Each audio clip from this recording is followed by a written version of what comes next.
Sisekaemuslik harjutus, kelle kingad on. Sa seisad, sule silmad. Sa seisad koridoris ja seal on väga palju erinevaid jalanõusid. On 3-aastase lapse jalanõusid, 5-7-aastase lapse jalanõusid.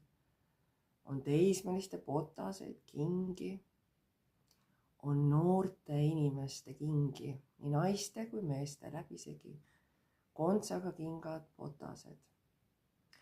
On keskealiste naiste meeste jalanõusid, saapad.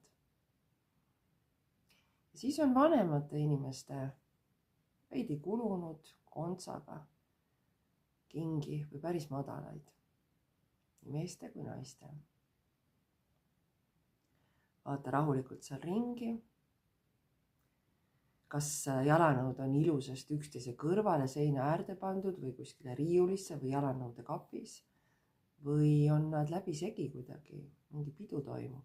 Kõik on visanud oma jalanõud nii, nagu on juhtunud. Lihtsalt välja astunud jalanõudest. Vaata päris alla, mis sinul täna jalas on. Kas need on teismelise jalanõud või on praeguse aja jalanõud või on päris lapsepõlvest jalanõud.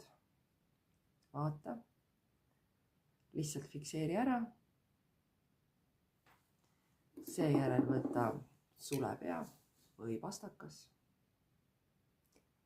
Ja hakka kirjutama. Kirjuta, mida sa pildil nägid. Ja luba tulla täpselt see tekst, mis tuleb. Sa ei oska seda ette ennustada. Ja see teeb selle harjutuse väga põnevaks.